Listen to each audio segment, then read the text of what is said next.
Caption: clothes dress in layers, lay off the booze and bring some hand warmers. Those are some of the tips offered for the huge crowd of revelers expected in Times Square for what could be one of the coldest New Year's Eve ball drops on record.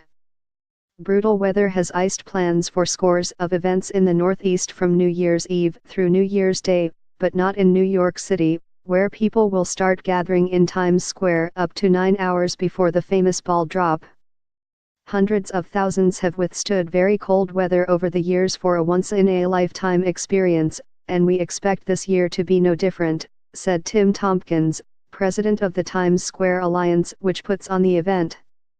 The coldest New Year's Eve in Times Square came in 1917, when it was 1 degree at midnight. This year, the forecast is for 11 degrees with a wind chill around 0, which would tie for second with 1962. The New York City Health Department is advising people to cover all exposed skin, wearing a hat, scarf, and gloves. Drinking alcohol is discouraged because it causes the body to lose heat faster. Extra New York Fire Department personnel are going to be on hand to provide medical support, and a National Weather Service meteorologist will be on site with the city's emergency management officials to monitor weather conditions. In other areas gripped by the cold, some events are being cancelled or reconsidered. The annual lobster dip at Old Orchard Beach in Maine has been rescheduled for the first time in 30 years. Organizers of the Penguin Plunge in Narragansett, Rhode Island, say it's still on for New Year's Day, but advised the thousands of expected participants to use their good judgment and avoid taking the plunge if they have a medical condition or have been sick.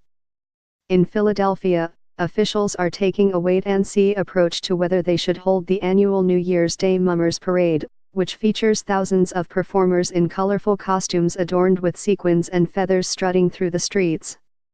The village of Orchard Park near Buffalo, New York, has canceled its New Year's Eve event because sub-zero temperatures have been forecast. With frigid weather, the chance of a water line break is higher, and I'd rather have my public works crew fixing it than hoisting a ball up to drop, said Mayor Joanne Litwin Clinton. At Long Lake in the heart of New York State's Adirondack Park, intrepid souls in swimsuits or funny costumes will jump into frigid water through a hole cut by the fire department for the 5th annual Polar Plunge, a fundraiser for High Peaks Hospice. With temperatures expected to top out around 13 degrees, the rescue squad will be checking participants' blood pressure, and buses will provide warm shelter, said Alexandra Rolizvig, the town's director of recreation and tourism. People get excited about the cold here, we grew up with it, Rolizvig said. We're counting on a good cold winter and snow because we're so reliant on snowmobiling for the winter economy.